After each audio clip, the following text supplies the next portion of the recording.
All right, so let's get started. All right, so my promise to you on this webinar, all right, is that you're going to get information that $5,000 courses don't provide. All right, and that you'll never have to fear the email gods and email deliverability ever again, which is becoming a big issue. And that you're going to get a secret cold email strategy and outreach strategy, not just cold email. I'll cover multi-channel as well to help you book as many meetings as you possibly want. I know that sounds like a tall order, but really is true, and I'll show you that. All right, so just to kind of show you from the depths of LinkedIn. If you're not currently following me on LinkedIn, I'd love to have you follow me on LinkedIn. I post a lot of content on LinkedIn, and some of my posts, some people are kind enough to say, things like, $5,000 in consulting, and just with this one post, you can read what's on the screen here. But feel free to follow me on LinkedIn, another browser. I'd certainly appreciate it. So, and then this training is really an adaptation from a course I'd launched a while ago, Cold to Gold 1.0, where we've had about 180 members join. And I've had a lot of people very successful with that training. Not to brag too much, but my methodologies have been copied, helped launch cold email agencies, other companies, people putting it in their courses and their training and stuff like that. And so we've had a lot of success with this Cold to Gold 1.0. All right, so let's get to it. Why is cold email so damn hard? Well, ultimately, the rise of competition and the availability of emailing tools, such as Uptics, for instance, have made it really, really easy to launch cold email. But what that's done is presented an opportunity for the email gods I refer to as, the likes of Google, Gmail, Microsoft, that they're making it harder and harder to land in the inbox.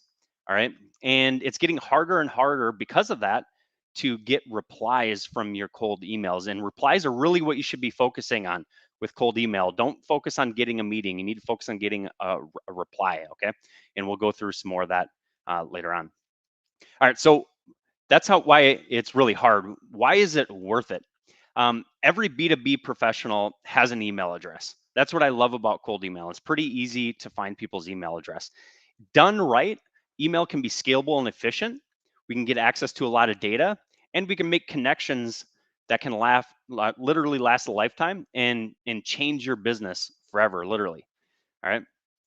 So today's agenda, we're going to learn how to please the cold email gods, never have deliverability issues, and always land in the primary inbox, not the spam, not the promotion folder.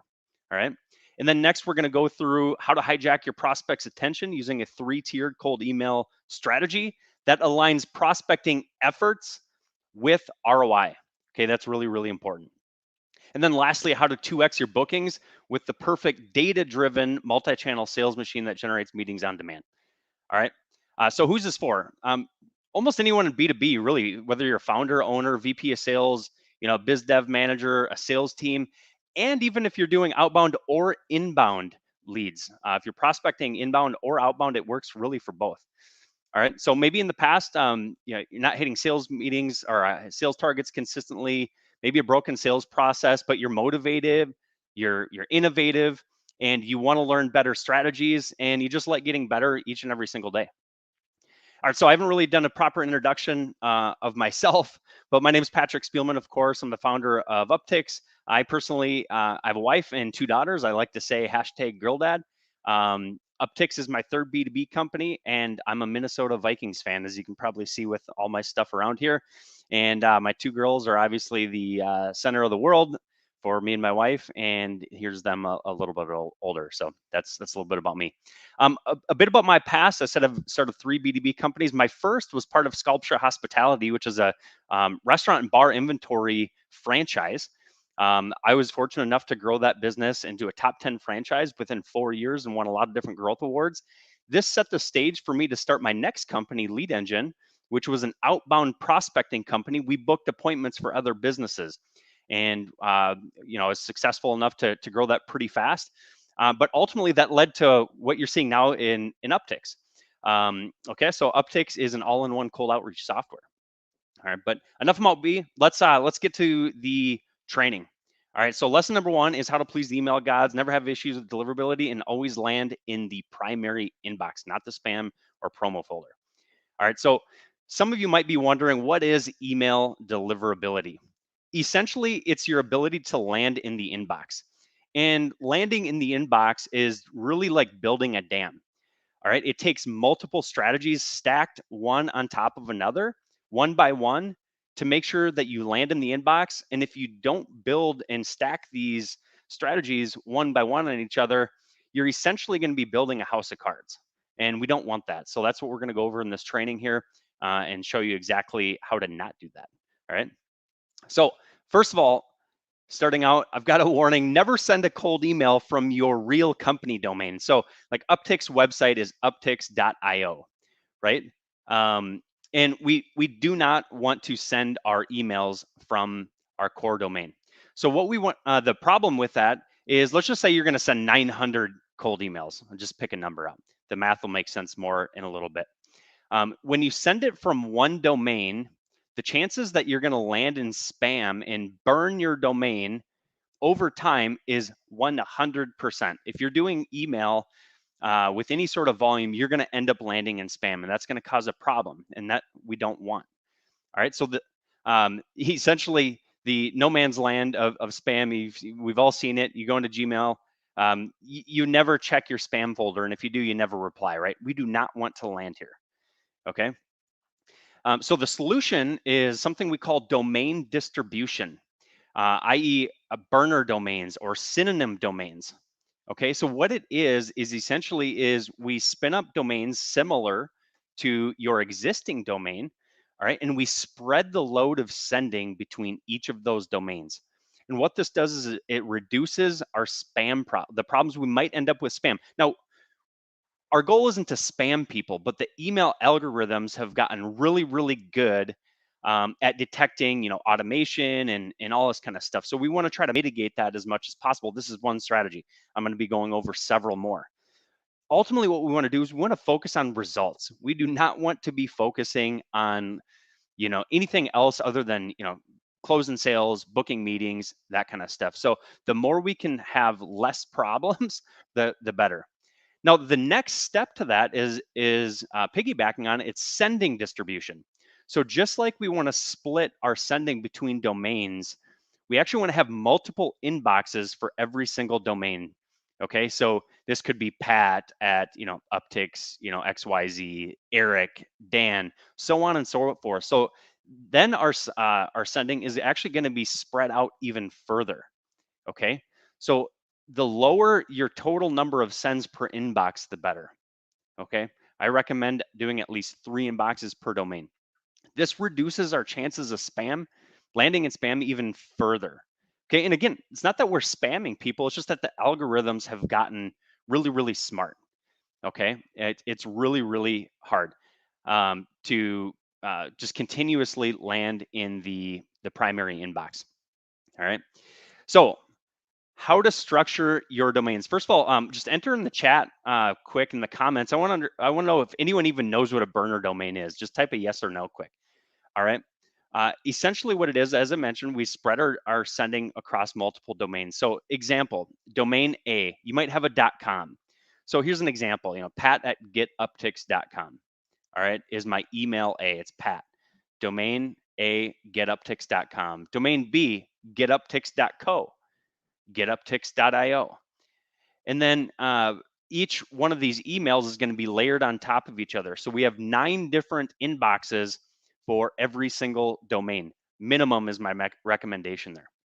Okay. If that makes sense. I'm going to come back to this chart in a little bit. We're going to add to it. All right. So the next step, once you have domains and you've set up multiple inboxes, you need to make sure that your DNS records are set up. If you do not do this properly, you will fail at cold email, and then you'll be on to the next growth hack or way to grow and all that kind of stuff. All right, we don't want that. All right, so Eric just let me know we're having some repeating audio loop. I apologize for that. if you couldn't tell, this is the first time I've used this platform, so hopefully it's not too bad. Is it bearable, Eric? I can't hear you. You're gonna have to type to me in the chat.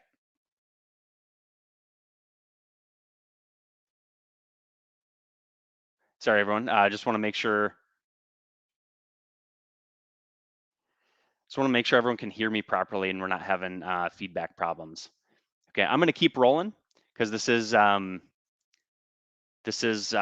being recorded. So, and we got people live. So, um, I don't know what else to do with my with any sort of echoing or feedback loop, Eric. So mission critical though, DNS records. If you don't have these set up, you won't land in the inbox. So there's nerdy little things called MX records, DKM records, SPF records, and then DMARC records. All right, all these need to be set up properly for each one of your domains. If you do not do that, you will not land in the inbox consistently. All right. And the last thing is a concept we call domain warming. So domain warming is essentially a process where you establish your sending reputation for each new domain. And if you haven't sent emails from a domain, it's totally cold. And so the email client providers like Gmail, they haven't seen you send any emails from it. And basically, it's going to get recognized as spam pretty damn fast if you have not set that up properly. Okay. Sorry, I'm going to try one thing on the audio and see if that helps.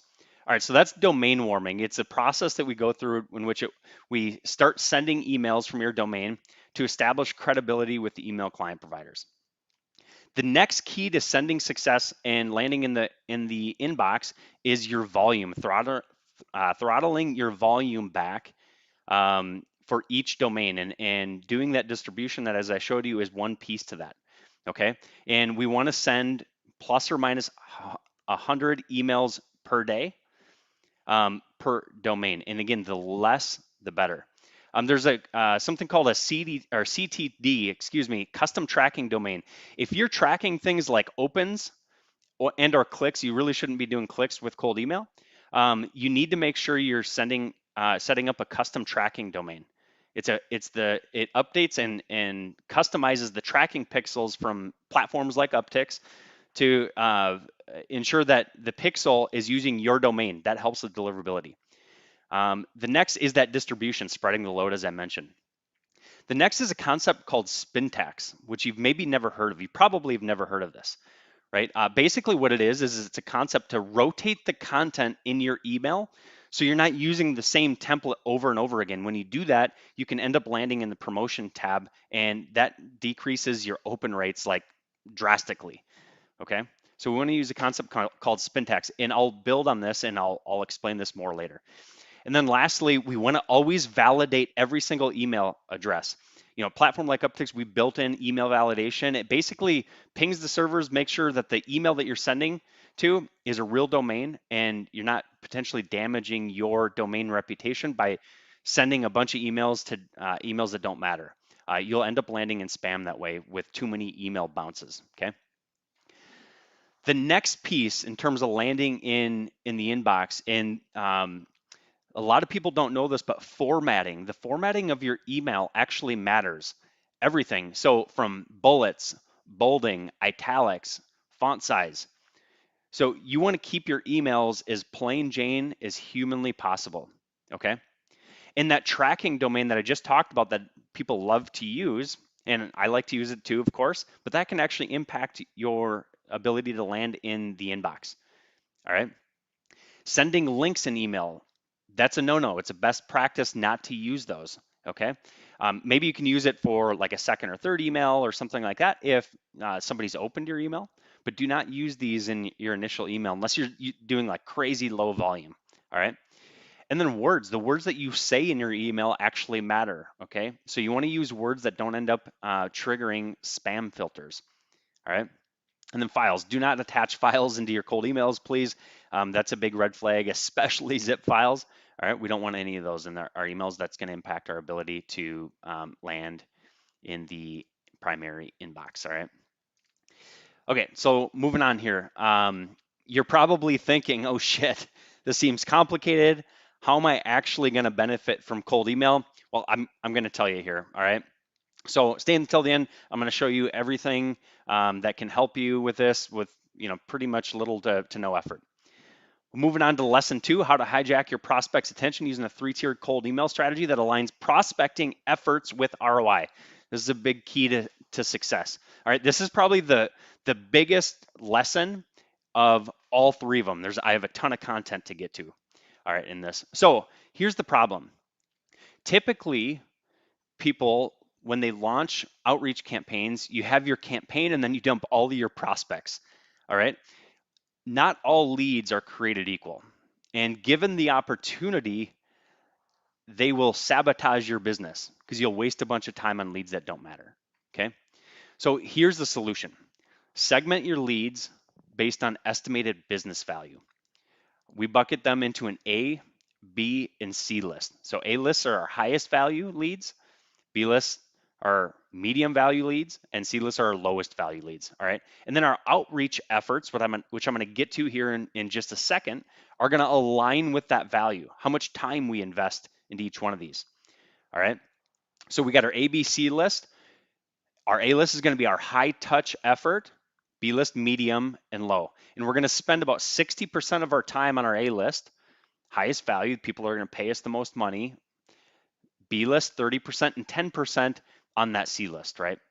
So ultimately we want to align that value with the elbow grease that you're going to put in on each prospect, okay?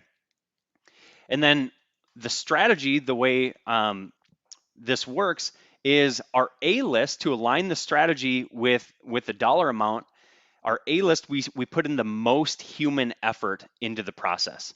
So this is, human research, human written emails, so on and so forth. All right. With the B list, we're going to use some AI tools, some things that help us automate things further than what we're doing here with our A list, because of course this is our medium value bucket, right? And then we've got our C list, which we're going to do mostly automated. Now the things that we do with this, specifically in our A list, we do custom intro lines and custom subject lines. There's more to it than that. I'll get to that in just a little bit. Our B list, we pick variations using AI, variations of intro lines, PS lines, stuff like that. And then the C list, we use that concept called Spintax because we're going to be sending more volume there. Usually we have more leads in that, but we're not spending as much time. We want to use that content rotation stacked on top of all the other best practices I talked about. And then we're going to deploy campaigns for all of these. All right. And we're going to have about 5 emails, 4 to 6 dependent on, with some other technicalities in there, which I'll get to. All right.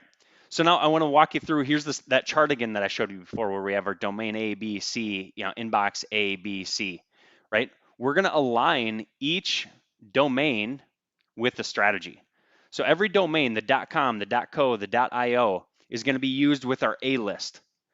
Same thing with our B list, same thing with our C list. And what's going to happen is your engagement rates, your reply rates are going to be way higher with your A list because we're going to be writing personalized emails, and I'll show you that in just a little bit. But your reply rates and your engagement here are going to trickle down and benefit all 3 domains, okay, in all inboxes. All right, so it's sort of a waterfall effect that happens. And so we want to use each domain with each strategy. All right, that helps make sure that our domain can be used longer. All right, this reduces spam problems as well when we're able to use each. All right, so now you're probably wondering, all right, the maths, as I like to say, because the juice needs to be worth the squeeze in terms of how much effort we're putting in, right? So let me walk you through some metrics. So what I suggest, at least starting out, first of all, like you just focused on your A list, okay? And then once you master that, you get into your B list and then your C list. But starting out, one person just work 10 leads per day.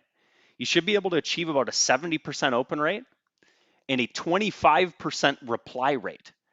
Now that's for your sequence, but most of your replies are going to come from email 1 or 2. You should be able to achieve, if you're writing these emails right, a 20% reply rate from one email. I can get 40% reply rates just because obviously I know how to do this. But if you do this really good, and I'm going to show you actually how to write emails that get open, read, and replied to. That's coming up next, so stay tuned for that. If we hit a 20% meeting booking rate and a 70% show rate, a 20% customer conversion rate, so on and so forth, we end up getting one new customer a month. All right, depending on your business, maybe that's not enough, right? So that's why we add in the B list, right? And then the C list. So pretty soon, it adds up. We're not to our multi-channel yet though. So I said, I called this, how to cold email like a pro and book 23 meetings per month per rep. This is only 17, right? So this is only part of the equation.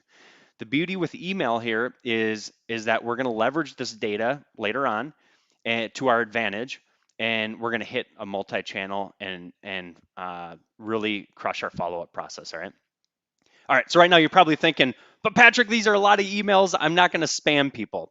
Well, the secret sauce to this is really personalization. It's threefold. It's personalization, relevance when we reach out to people, and intent if we can find it. And all three of these are going to stack one on top of another, okay? And I'm going to go through an example for every single one of these. I'm going to show you the difference. All right, so our A list. So this is the process that we're going to use for our A list. So this is probably going to be the most not that the rest isn't valuable, in terms of actually deploying cold email and writing these personalized emails, there's going to be a lot of value, okay? So our A list, we're writing human personalized emails, custom subject lines, custom intro lines. We're going to automate our follow-ups, and we're going to do A/B testing. That means we're going to split test variations. You don't need to do A/B testing right away though. All right, so long term, you want to do this to test different call to actions and stuff like that.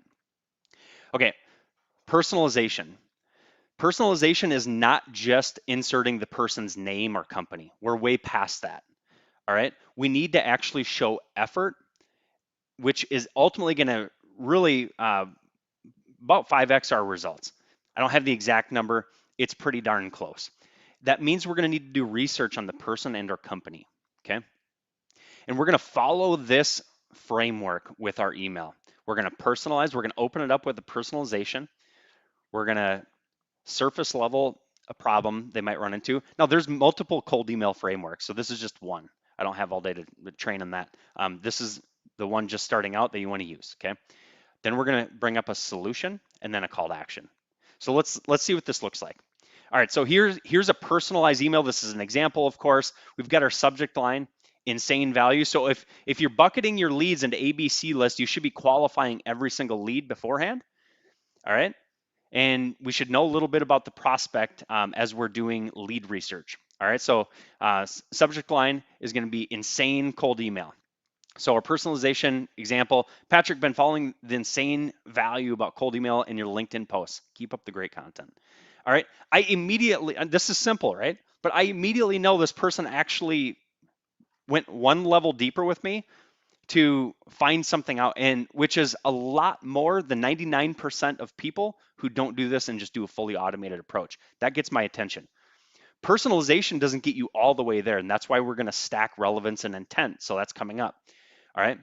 Then we're going to talk about a problem. So the problem is kind of generic, right? So this is the easier way to launch an email. It's pretty quick, right? So they might say something like, hey, with limited access to capital, as you know, startups have a high failure rate.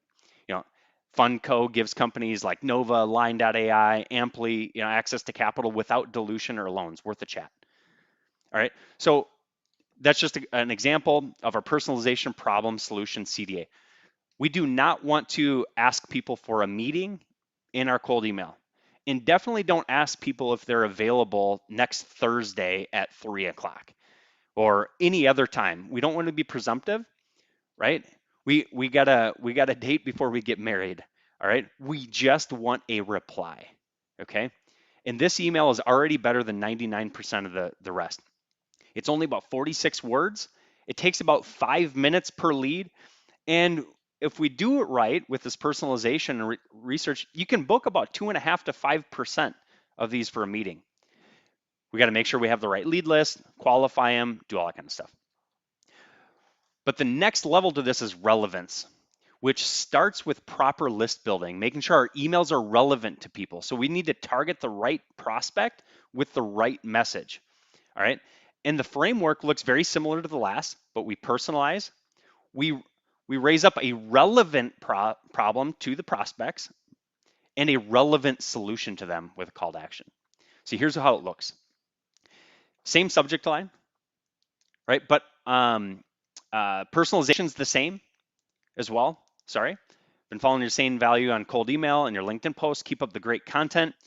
Notice you haven't raised capital, which has to be stressful and risky being bootstrapped. Okay, so if somebody's prospecting me and they know Uptics is bootstrap and they hit me with the first line, which is personalized, which means they've been following my content, right? And they actually even know that Uptics is bootstrap. Again, this is our A list. So these are our highest value prospects. So we can invest time into these, right? Again, so this is going to be better than like 99.9% of cold emails that are going out right there, because I know they've put in the elbow grease and the effort. All right. Our relevant solution is really the same thing as what it was. And then our CTA is the exact same. But this raises the bar and almost demands attention and a reply from somebody, right? This kind of effort, as long as you can get your email open and read, which is part of the deliverability problem that we solve with lesson 1. All right. Now let's compare the problem here. So notice you haven't raised capital, right? Which has to be stressful and risky. So compare that to only doing personalization with limited access to capital. As you know, startups have a high failure rate, right? This one stands out a lot more, doesn't it? So we're building one on top of each other. And this one's about 51 words, takes maybe 10 minutes per lead if you've been following your prospects long enough. And you can get about 5 to 7.5% booking rate. Again, we got to make sure our lead list is good and they're good targets and all that good stuff. But the third level to this A list personalization relevance is intent. Okay. So we're targeting, if we can target prospects who we know have an interest in a topic or a specific problem, and we can hit them at the right time, then we can really, really extend our results and get some really, really good traction with cold email. So the framework looks pretty much the same, except we have an intent-based personalization. We still have a relevant problem, relevant solution, and call to action. So here's what it looks like. Intent-based relevant personal subject line, no VCs allowed. So if someone's prospecting me, they know I'm bootstrap and no, I don't want to raise capital. I went through, the motions of doing that at one point. I decided, what the heck, I'll stay bootstrap, right? So this subject line is going to stand out to me. No VCs allowed, right? And it's relevant to the intent-based personalization. Patrick, saw your post about not relying on VCs to pay your financial future. Much respect to you. Okay, so this subject line is written after our intro line usually. And you want to get a little creative with it, but you can't, your usual subject lines are, copy and paste industry standard subject lines. Those subject lines don't get as good results. Okay, this is going to stand out to me. This is how we get attention in the inbox. As you're not relying on VCs, running out of capital has to be a real concern as a bootstrap SaaS. All right. Personalized, relevant, intent-based problem here, because it's piggybacking on the line above. As you're not relying on VCs, running out of capital, right? So this all goes into our subject line, our personalization, and then our problem. Same call to action, same solution. Make sense? So to compare it, Patrick, been following your insane value about cold email and your LinkedIn posts. Keep up the great content. Good intro line, but stacked against an intent-based relevant intro line, it's not as good. All right. And then the problem, limited access to capital. As you know, startups have high failure rate. Pretty generic. When stacked up against this personalized, relevant, intent-based, it doesn't even compare. And this one's about 57 words. If your email is good, I wouldn't worry as much about the length when we get up to this level, okay? This might take 15 to 30 minutes. You might have to follow your prospects for a little while. You might have to dig in a little deeper, go research on their website, on their LinkedIn page, out on other social channels. This takes work. That's why it's the A list. All right. And if we do this right, we can hit a 7.5 to 10% booking rate. All right. But now you're thinking, Patrick, this is a lot of effort. All right. And that's the point, because your prospects are smart. They get cold emailed a lot, and this makes you stand out. All right. Now let's get into the B list. I'm going to try to fast track this a little bit because I want to make sure we save enough time at the end to get it through everything. But the B list, we're going to use AI personalization, industry-based subject lines, and then an AI-based, PS or intro line. We're still going to do automated follow-ups. We're still going to do A/B testing. All right. So let's see an example here. So subject line, staying bootstrapped. If I'm pulling a lead list from somewhere, you can, if someone's prospecting me, for instance, like they can probably tell that I'm bootstrapped because I haven't raised capital. It's not on Crunchbase, nowhere else like that. Patrick, curious about staying bootstrapped, not raising funding, and not raising funding has been going at Uptics. With limited access to capital, bootstrap SaaS have a 3x higher chance of failure. Funko gives, XYZ, worth a chat. Here's where the AI comes in. P.S. Saw you lived in Minneapolis. I bet you're a big Vikings fan. Now we can extend this a little bit, but an AI went out and wrote this for us. We use it as a PS line because a lot of the AI is not quite good enough to really use it as like an intro line.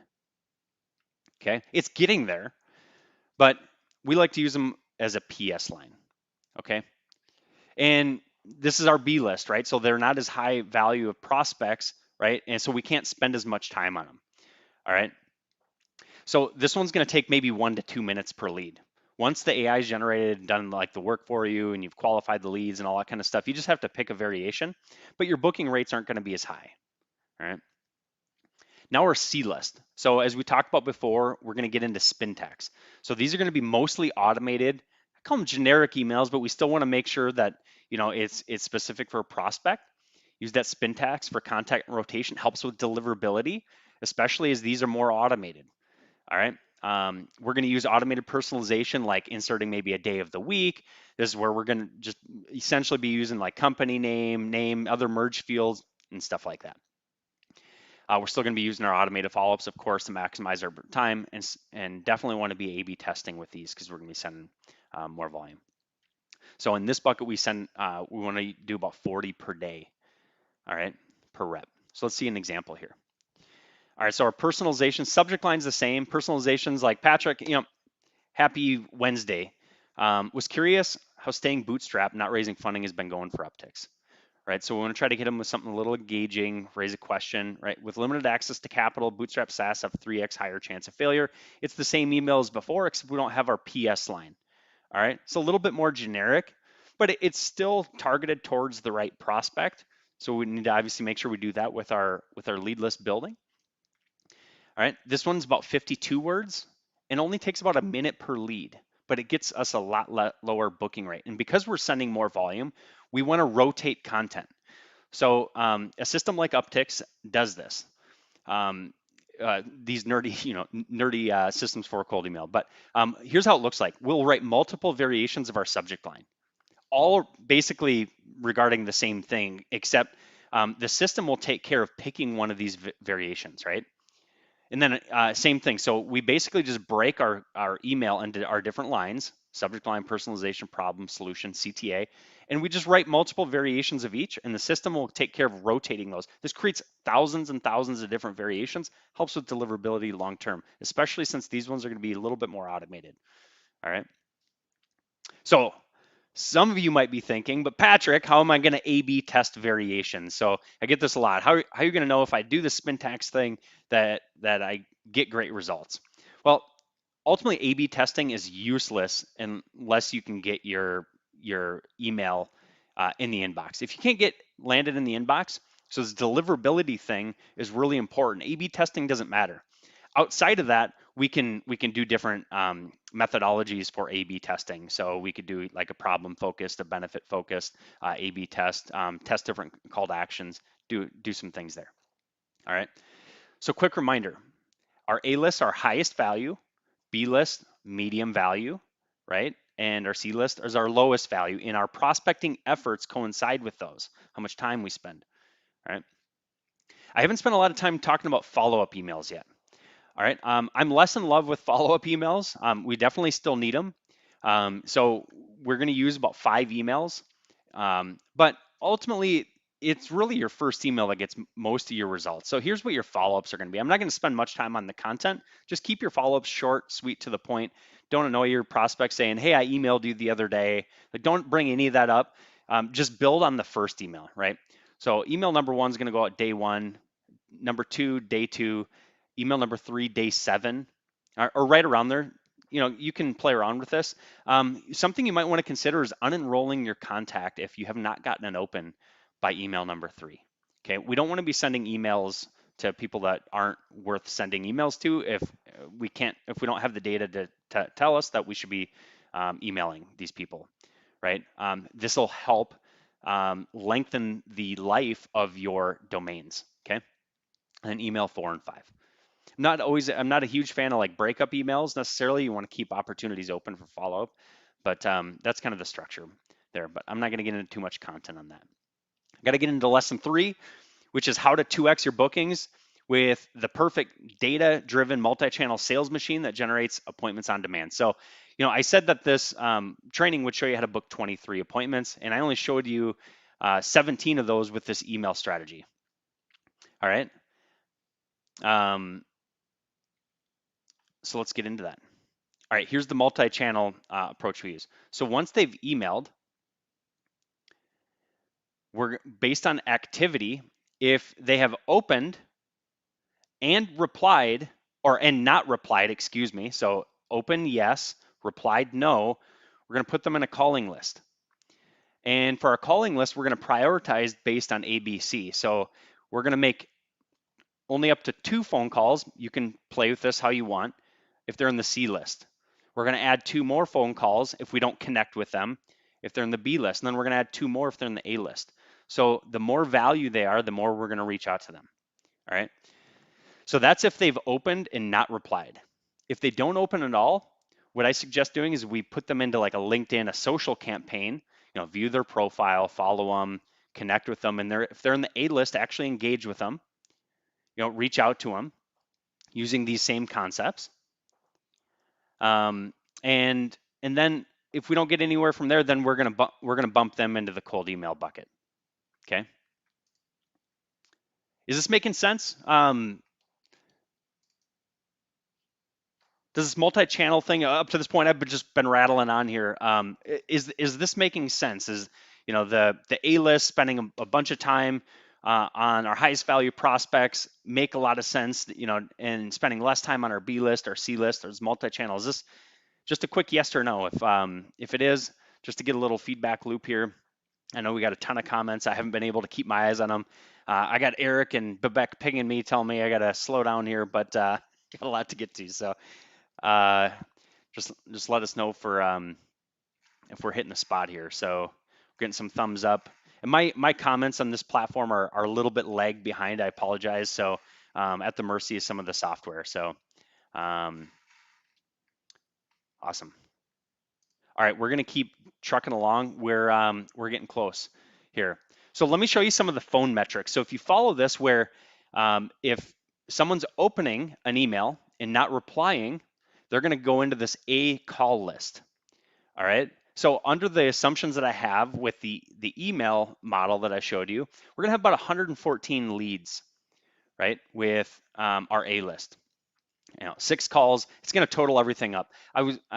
With these numbers, I'm always trying to be conservative. So my agency Lead Engine started as a cold call agency.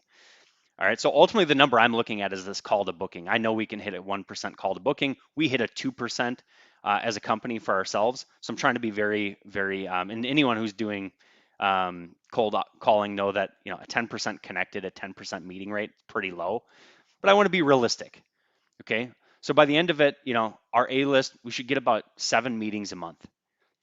B list, C list, meetings scheduled total ends up being about 19. Now you're going, oh my God, this is more than email. But we're using the data from email. After all 5 emails have been sent, we're not going to start calling until all 5 emails are done. All right. Or unless they've opened, right, and not replied.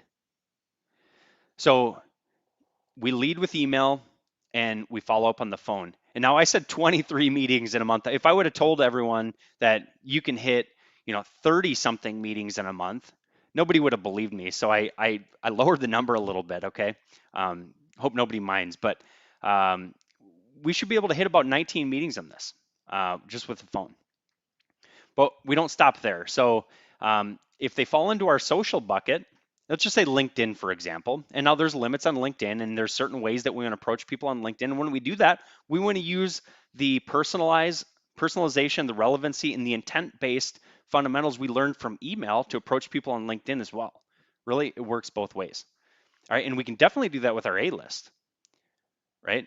But here's some of the metrics. So, you know, if you've played the, you know, send a connection request or in mails, right? You can map basically your results. Same thing with email and calling, right? And we should be able to add another 7 meetings. All right. So now we're at probably 40 meetings if I did the math right. Okay. Now that's if we follow this, you know, this ABC list strategy, and really a big piece to the success here is leveraging that data with email. And we can't leverage that data if we're not landing in the inbox. So lesson number 1 is super, super important. All right, so just as a reminder, after all 5 emails have gone out, if they're not unenrolled yet, if they've opened and not replied, bump them into our calling list.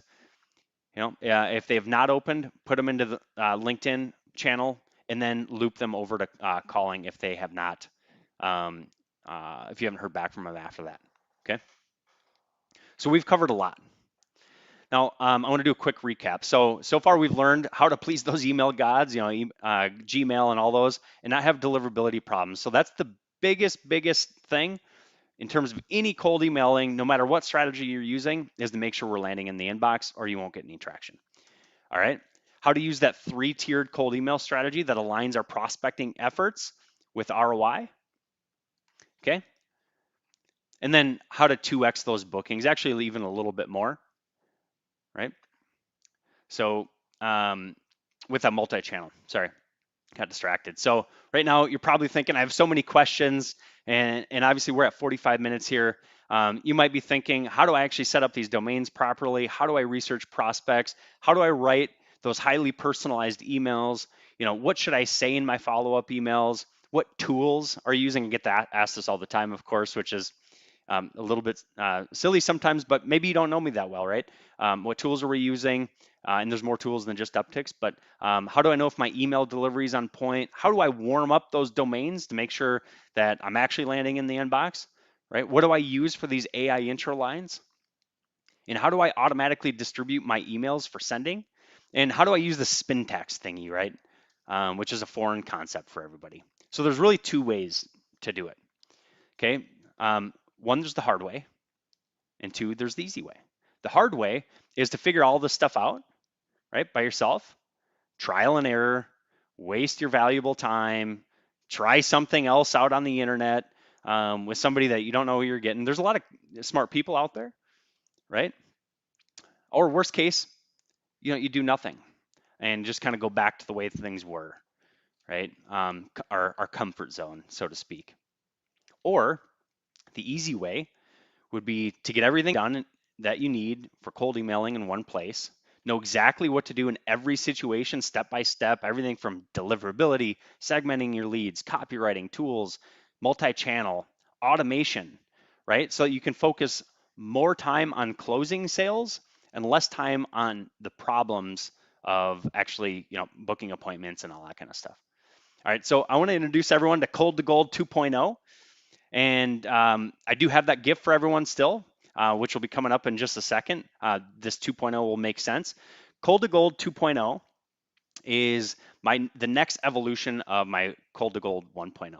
And we've made a lot of enhancements to it. So essentially, it's a sustainable way to land in the inbox and avoid the spam or promotion folder forever.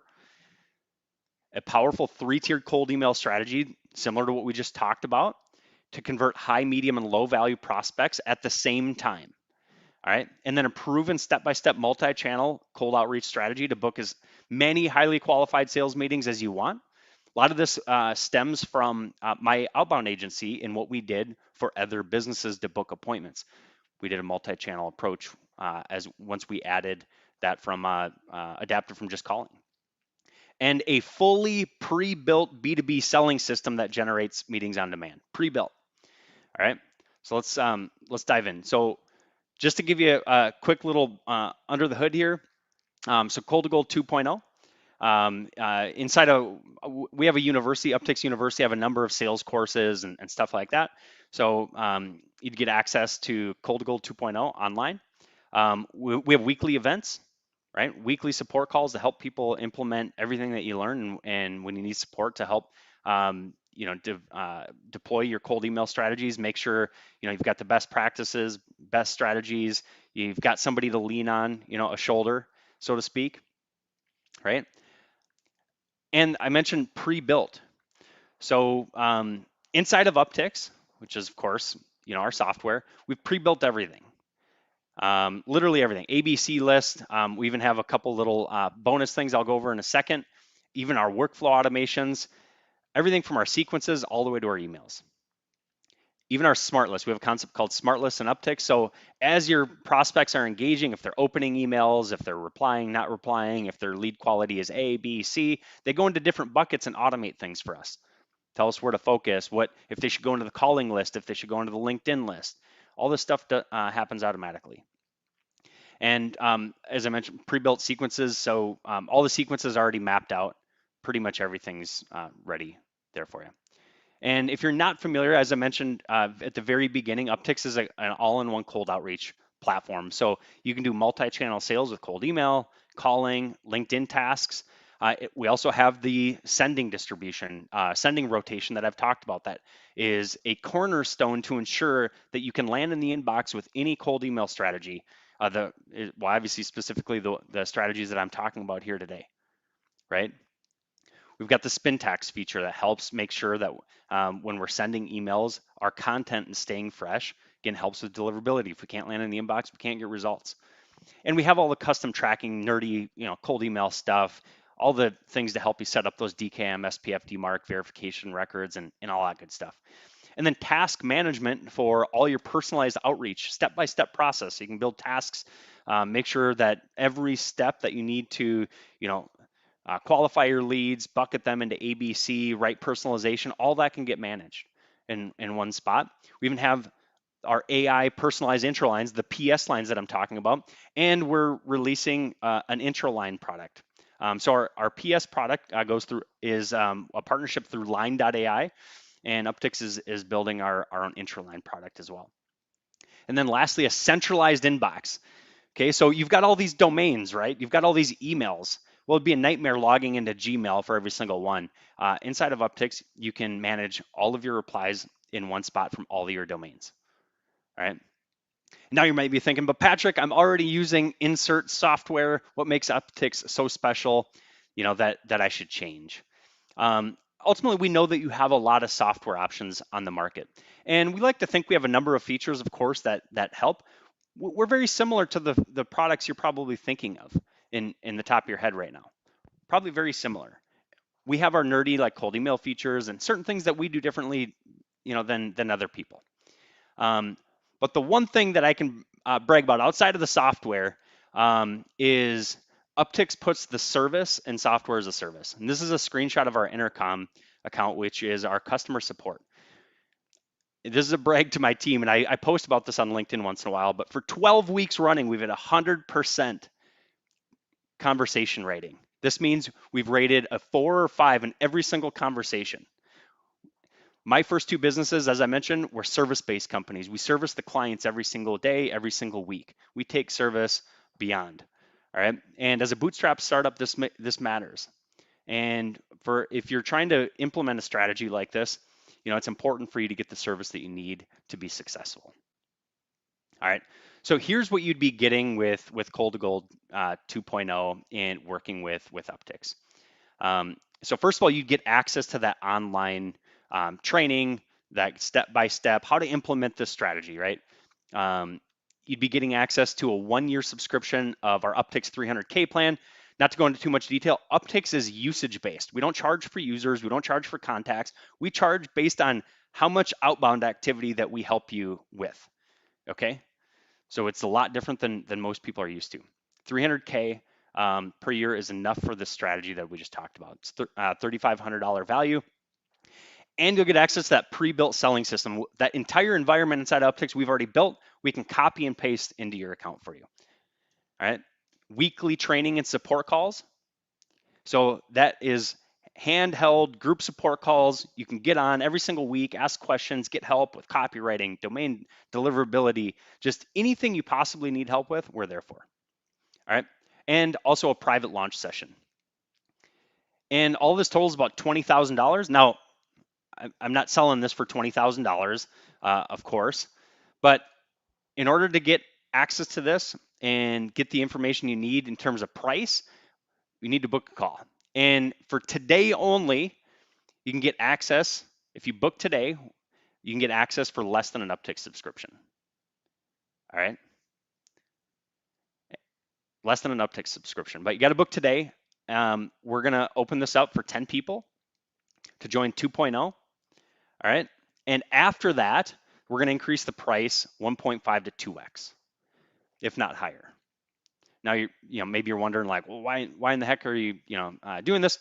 My 2.0 is my newest program, built on 1.0, or my Cold to Gold 1.0, and built on the foundation that I built with my outbound agency, right? So we want to get some customers in the door. We want to get social proof testimonials, all that kind of stuff. And then after that, we'll be increasing the prices. And if you sign up, I got a few special bonuses on top of that. So when you sign up, you get 1,000 AI intro lines for free. It's worth about $100. 3 months free access to our newest feature in Uptics called Lookup, which helps you find email addresses, about a $300 value. And then I've got some other sequence automations that can help you, push deals through your pipeline. So we've got something called a no-show follow-up sequence. Uptics can automate these. If somebody no-shows you, you can, have move them into deal stage no-show, and they'll start getting emails, SMS messages, whatever you want. Uptics does a lot.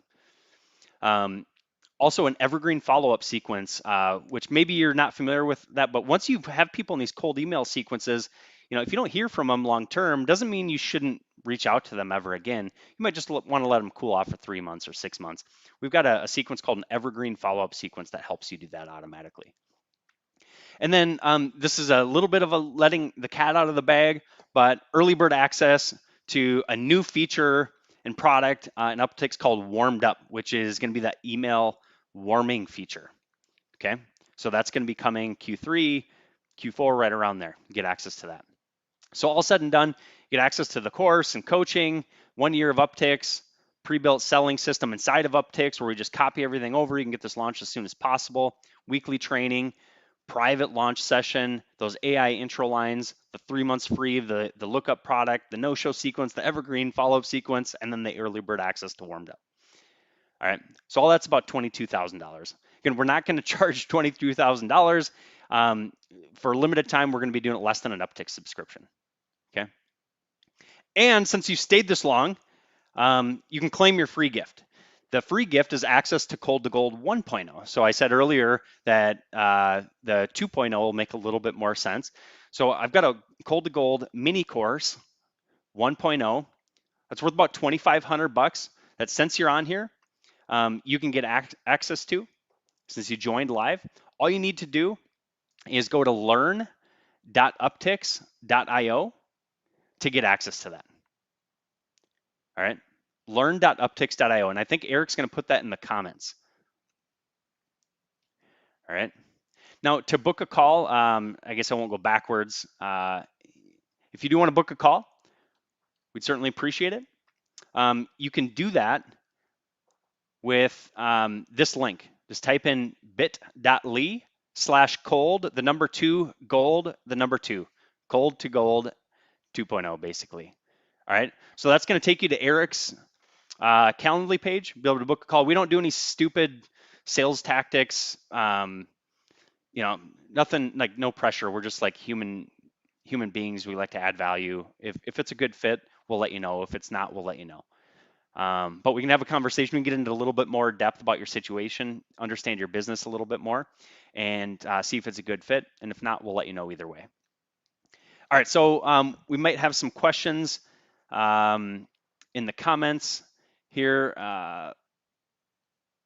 Feel free to, if you're still watching, of course, If you haven't entered any comments, if you do have a question, feel free to ask a question, enter them into the comments below. Eric is also collecting questions throughout the course of it, and he's going to be sending them to me here. So I'm going to answer all the questions that I possibly can here.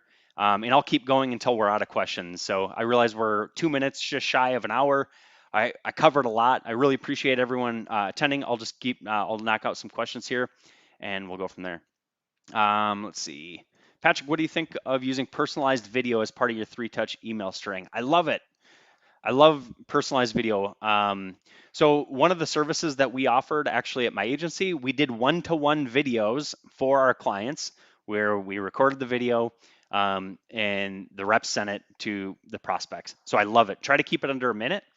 We're working on some things behind the scenes to help make that process a little bit easier for people with some other partners, leveraging some AI, stuff like that. So I love personalized video, and especially if you're doing, your A-list, of course, your highest value prospects.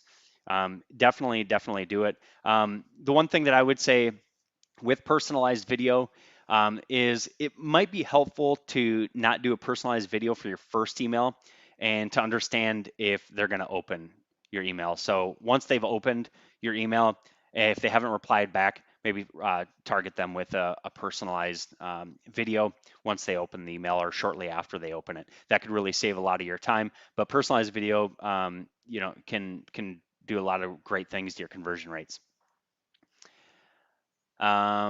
Eric said several people asking about sending video and links. Yeah. So to piggyback on that, part of the reason why we don't want to use the links in email number one is deliverability. So instead of sending the link in email number one, which can hurt your deliverability, wait to see if the email gets opened and then retarget them with a video, which is going to be, a one-to-one video anyway. You're not going to be sending mass volume and whatnot, and the email gods will thank you for that.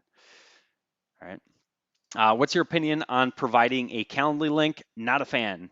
Not a fan of putting any links, especially in your initial emails, and only putting links in emails after you've gone through that opt-out. So if they haven't opened by email 3, then and you unenroll them and your volume's gone down, then maybe. But I would just as a practice not put links. It's better to ask people, hey, is it worth a chat? Are you interested? We're just trying to get a reply. Okay, we don't want to book. The purpose of cold email, I know, although what we're getting from it and the goal is to book a meeting and get a sale. We got to take micro action. So we're really just getting a reply. The first thing we want people to do is just to consider opening it, right? And so that's where the subject line comes into play in that preview text. So the subject line, when it's personalized, and the preview text, if that intro line is personalized, that's what entices people to open it. That's the first micro commitment that the prospect makes. Then once they open it, right, we want them to consider reading it, right? And that's what the personalization does. And then once they read it, we want them to consider replying. Putting a link like a Calendly booking in there is very selfish, right? Just get a reply, get them to engage back and forth. Them clicking reply is another micro commitment. And that's really what we're doing, is micro commitments every step of the way. Let's see, should it be the CTA requiring an answer only in the first email and then go with a CTA meeting or any other, or should we keep asking for reply? I would honestly just keep asking for a reply. I mean, you can do some, unique things to capture attention and stuff like that and try to change up your copy. But I would just try to get a reply. Some people you just use like second email is just the word thoughts ? It's getting a little bit overdone for sure. Guys like Eric have used, the Kermit the Frog emoji, waiting sort of thing. That's a email deliverability thing that you need to be mindful of. But there's very unique things. But I wouldn't be putting Calendly links. I would just still optimize to get a reply, get a response, and don't be offensive. Like, not offensive, but don't say things like, "Hey, I emailed you the other day," or "I haven't heard back from you." Build on your email with your follow-ups. So, if you addressed a certain problem or something in email number one, we really just want to build on that.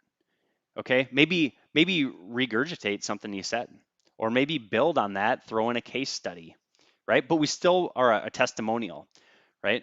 But we still want to just get a reply. That actually helps the email algorithms as well. When you just get a reply from somebody, it helps long term with your domains. Okay. Next question: don't you think the email from different domain extension looks at spam? What I think you mean there, so yeah, so one of the things I didn't cover in the training that we do with our burner domains is we set up auto forwarding. So one of the things that I do, of course, if I get a cold email and it's good and I want to consider it, is I copy and paste the back half of the email domain and I paste it into Gmail, right? If I'm using a burner like getuptics.com, you always want to have that forwarded and redirected to your core domain, uptics.io. Okay. So that's a best practice with sending with setting up your domains, is just ensuring that your forwarding is up. And these are some of the things that we have in the course and coaching program and all that kind of stuff. All right, next question. Do you have to modify your MX records at the DNS level to align the domain? So each domain should have its own, of course, MX records. Honestly, I'm not like a huge nerd in terms of like MX records, but if you sign up, for instance, through Google Workspace, which is what we use to set everything up, and I also happen to use GoDaddy. When you do that, it automatically sets up the MX records for me. Now, you might be in a bigger organization where you don't have access to that, but just make sure you reach out to your tech person, get those set up right. But typically speaking, the email client providers work with the hosting provider to add some of these DNS like MX records, SPF records. Usually, DKM, DMARC, you usually have to set manually, but MX and the SPF records usually happen automatically. Link/social media links in the signature of the email is not good. Depends on the strategy, really, to be honest. As I mentioned, I don't remember what slide it was, but like every single thing in the body of your email matters. Formatting, bolding, bullet points, links. The less of those, the better. Okay, because especially if you're using tracking pixels for opens, and if you're not putting links, then the click tracking doesn't really matter. But we already have one negative on us for having a tracking pixel with the client, the email client providers. See that? That's why we use a custom tracking domain, so that pixel URL matches your domain. But if you if you're whitelisting your domains, you can link to social. Yeah, so you can. There's some really nerdy stuff. I don't want to go off on a tangent or anything, but it's a best practice not to put a link. People are generally leery about linking and clicking links from an email, an SMS. I got a reply from an SMS the other day. It's like, I don't click links on an SMS. People are generally sketchy about that, which is why we just want to get a reply. I wouldn't put a link on the bottom of your cold emails. You could do like, Patrick, founder at uptics.io, but don't link the .io, right? But social link, I don't think is helpful. If you have a really good website, and you should with cold emailing, then you want them to just go to your email, which is why we set up the forwarding, right? So they can learn about you and stuff like that. And if you have social links then on your website, then if they're interested, they're gonna find the information they need. Same message to be sent on LinkedIn and email or different. You can vary it up. You can definitely leverage it for sure. If they haven't opened your emails and you've done the work to personalize an email. Now, of course, qualifying our leads, validating the email address.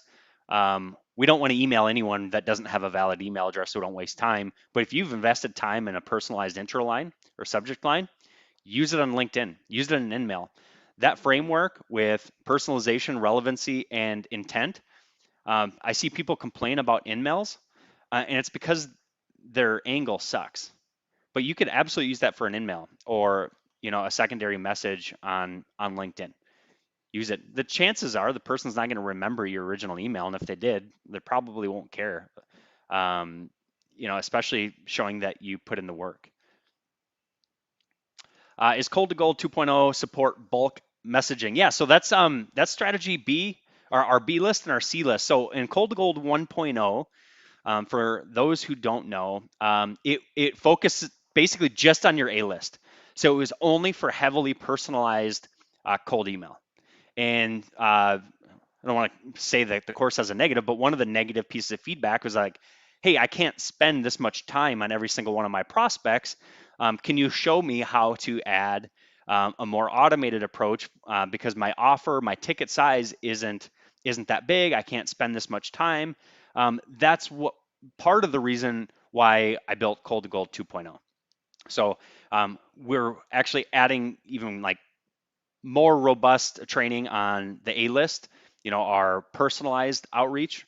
But then our B and C list is leveraging more automation so that we can do more volume and still try to obviously land in the inbox and all that good stuff. So 2.0 will support bulk messaging.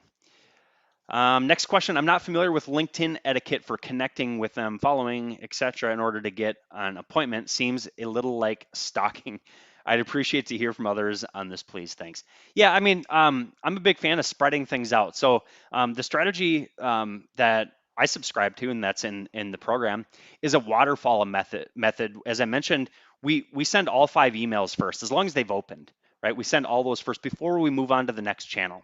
So you can build in proper delays, and obviously a system like Uptics, you can schedule your delays so it's not stalking. I get prospected by companies where they're hitting me on email, LinkedIn, phone, all at the same time, and honestly, I tune it out. I ignore it because it's so annoying. I won't name drop companies, but you guys are probably familiar with some of them. But I just tune those out. And so I'm a fan of a waterfall method where you focus on one channel at a time. You can certainly mix it up, but just I would space out your outreach.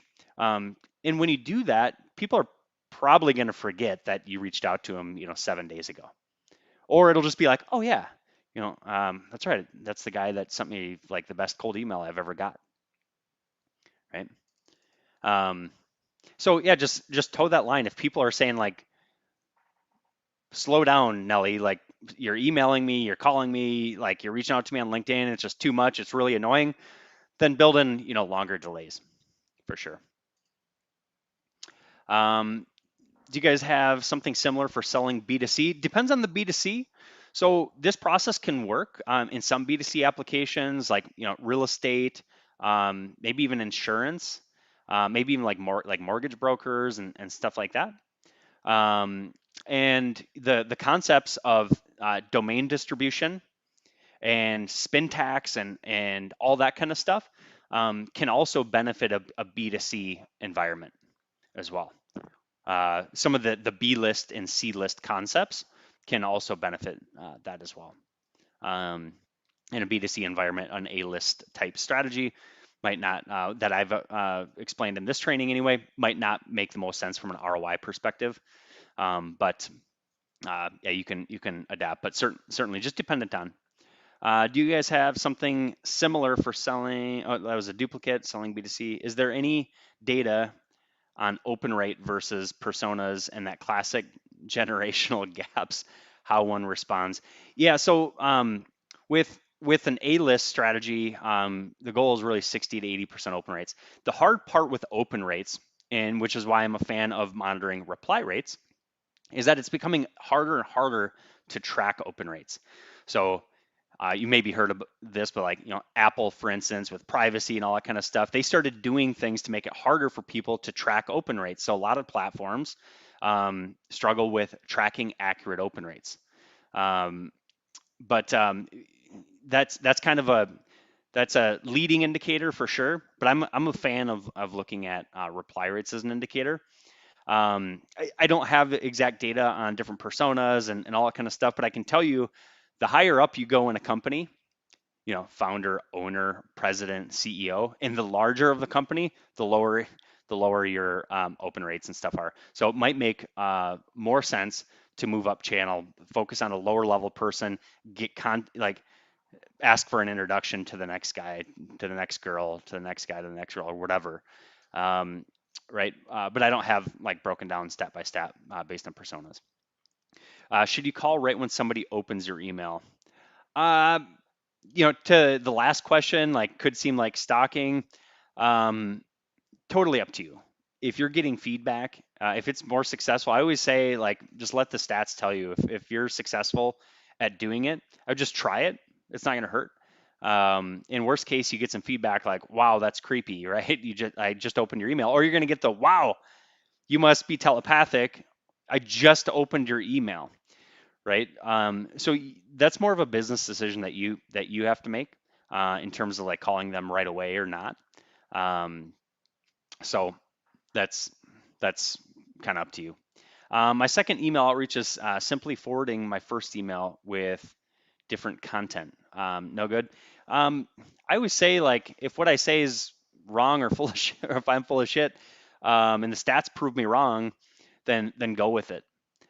If that strategy is successful for you, it's certainly helpful. We do a reply to the original email in the same thread. So the content is still there as a threaded reply. I'd rather try to add more information than just regurgitating and saying like, hey, thoughts on my email below. Do something to add more value to them or some, or get them to engage in a different way would be my preference. But if the numbers tell you that strategy works better than what I'm suggesting, I would go with that for sure. And that's part of just like A/B testing and long term. This Rome wasn't built in a day, so over time, those are things that you could certainly test. But I am a fan of adding more content, more context to subsequent follow-up emails. What about LinkedIn connects? Do you send the connect while you are sending the email sequence? No. So we do eventually, right? So it's a waterfall method where the cold email sequence runs first. If they do not open, we put them into the LinkedIn sequence. All right. If they open but do not reply, we put them into a call sequence. If we don't get them on the phone, then we put them into the LinkedIn sequence. So it kind of goes like this. This is some of the stuff that we have set up and fully built in Uptics. But I'm not a big fan of doing it all at once because the reality is that your buyers aren't looking for your solution all the time. I think I've seen a stat 5 or 7% of the time your buyers are looking for your solution. That's not very much, right? So actually the longer that you prospect somebody, the higher your probability is numbers wise to actually convert them.